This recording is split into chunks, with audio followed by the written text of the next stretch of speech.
সিলারিগাঁও।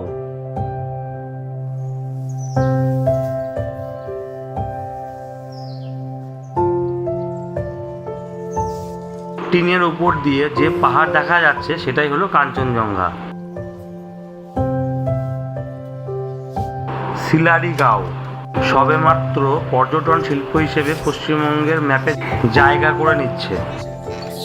ছোট বড় অনেক হোমস্টে তৈরি হয়েছে। আকাশ পরিষ্কার থাকলে পাইনের বন আর কাঞ্চনজঙ্ঘা এছাড়া তেমন কিছু দেখার নেই। সিলারিগাঁও থেকে চলে আসলাম সিলারিগাঁওয়েরই পাশে অবস্থিত এক মন্দির দেখতে, যেটা সিলারিগাঁও থেকে আরিতা লেকের দিকে যেতে গেলে পড়বে। এই মন্দিরে বিভিন্ন ধরনের গণেশ মূর্তি দেখা যায়। মন্দিরটি ছিল একদম পিন ড্রপ সাইলেন্স।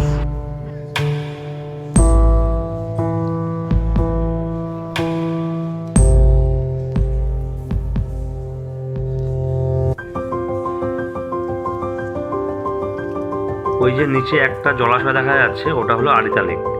আরিতা লেকের পথেই পড়বে আর একটা বৌদ্ধ গুম্ফা। এই যে ছবিটা, এই ছবিটার নিচে হলো আরিতা লেক আর এর পাশেই হলো বৌদ্ধ গুম্ফা। বেশ সাজানো গোছানো এবং একদম নিশ্চুপ এই গুম্ফাটি। গুম্ফা দেখা হয়ে গেলে চলে এলাম আরিতা লেকে। ওপর থেকে যতটা সবুজ দেখা যাচ্ছিল, নিচে ততটাই সবুজের জলাশয়। এবার আমরা লাভার পথে।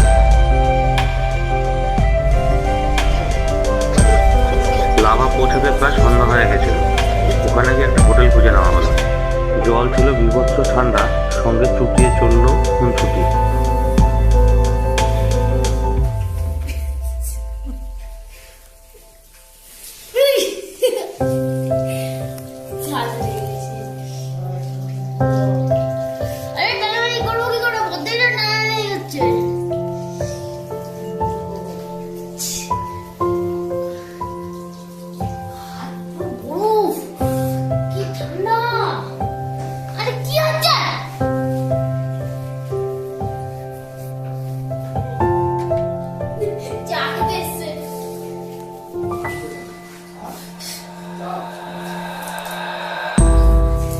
জল দিয়ে আমি বুঝিয়ে দেবো।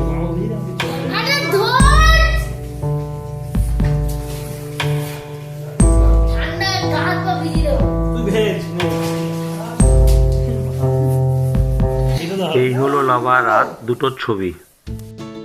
পরের দিন সকালের হোটেল থেকে আমাদের ভিউ। আকাশ পরিষ্কার থাকলে এইখান থেকেই কাঞ্চনজঙ্ঘার ভিউ সব থেকে ভালো হয়। সকালে ব্রেকফাস্ট করে বেরিয়ে পড়লাম জুলুকের উদ্দেশ্যে। অবিশ্বাস্য যে এই দুজন মিলে আমরা 15 প্লেট মোমো খেয়েছিলাম। অনেকক্ষণ চলার পর যখন জুলুকের কাছাকাছি গেলাম, পরিবেশটা এক মুহূর্তের মধ্যে সম্পূর্ণ বদলে গেল। রাস্তা দিয়েই যেন মেঘের আনাগোনা। এ দৃশ্য ভোলার মতো নয়। এই দৃশ্যগুলিকে ক্যামেরায় বন্দি করা অসম্ভব ব্যাপার। জুলুক পৌঁছাতেই সন্ধ্যা হয়ে গেল।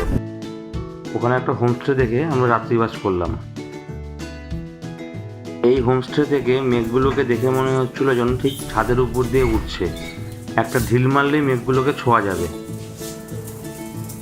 সকালের টিফিন খাওয়া হয়ে গেলে হোমস্টেটাকে আলবিদা জানিয়ে চললাম জুলুকের জিগজ্যাগ রোড দেখতে।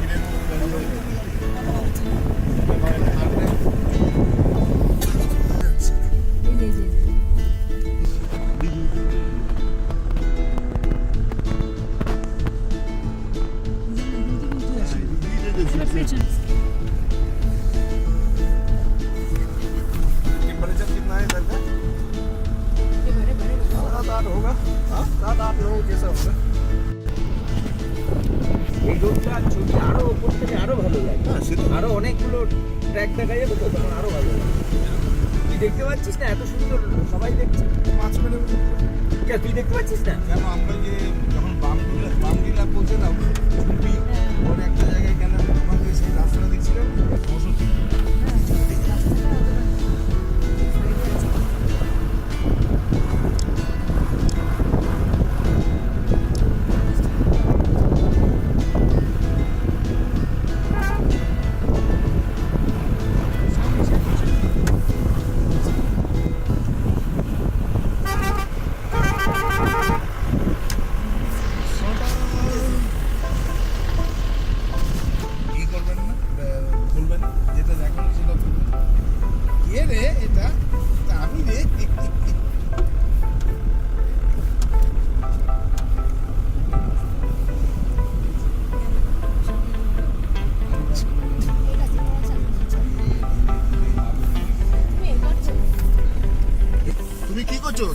হচ্ছে নাকি টুকটুক ভিডিও নাকি টিকটক ভিডিও?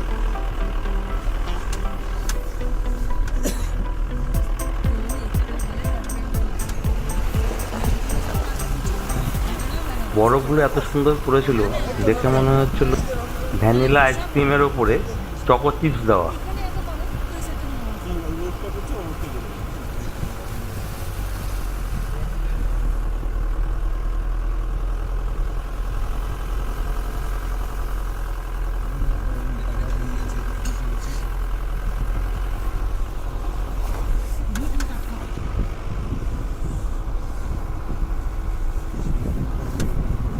সামনে যত এগিয়ে চলেছি বরফও তত বেড়েই চলেছে।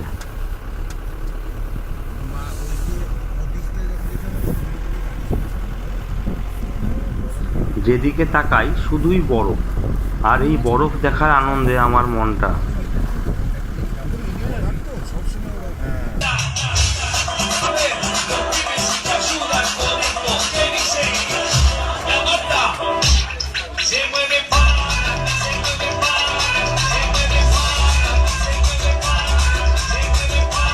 গাড়িটাকে এক জায়গায় দাঁড় করিয়ে আমরা পরিবেশটাকে উপভোগ করার চেষ্টা করতে লাগলাম।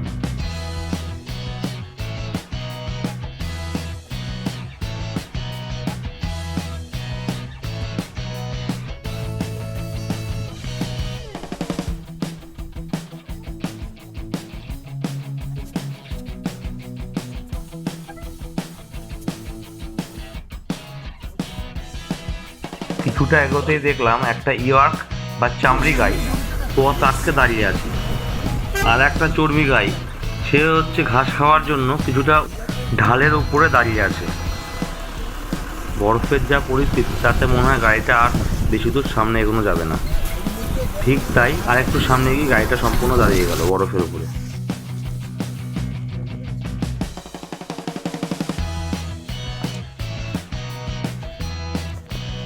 গাড়ি এখানে দাঁড়িয়ে যাওয়াতে সবাই হাঁটতে শুরু করলাম।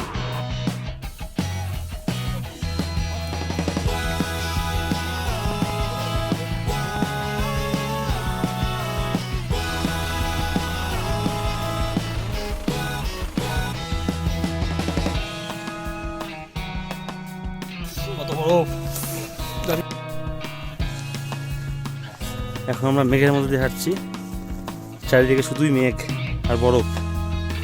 এইমাত্র বরফ পড়েছে এখানে, শ্বাস নিতে বেশ কষ্ট হচ্ছে। যেদিকে তাকাই সেদিকে বরফ। এত বরফের মধ্যেও কিন্তু সেনাবাহিনীর গাড়িগুলো ঠিকই যায়। রাস্তার মধ্যে যে দাগগুলো দেখা যাচ্ছে এগুলো সবই সেনাবাহিনীর গাড়ির দাগ।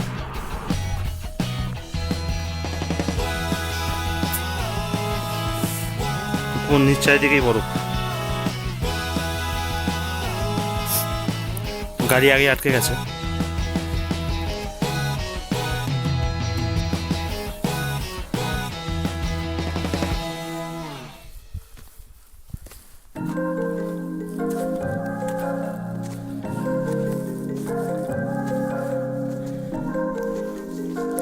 রাস্তায় মোটামুটি এখন 2 ইঞ্চির উপর বরফ আছে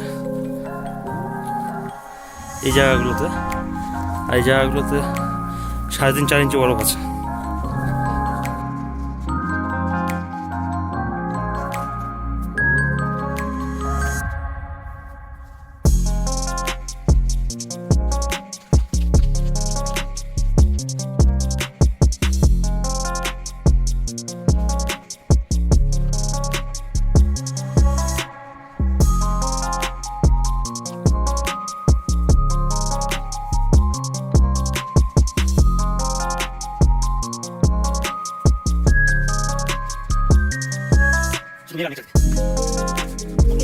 এটাই হলো জিগজ্যাগ রোড। বরফ না থাকলে এই রোডটাকে আরো সুন্দর লাগে।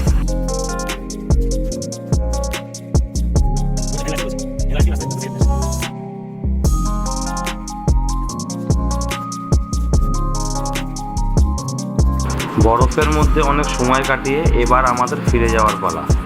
আমরা ফিরে যাব রংপুরে, সেখানেই আমরা নাইট স্টে করব। কালকে সাফারি করে বাড়ি ফিরব।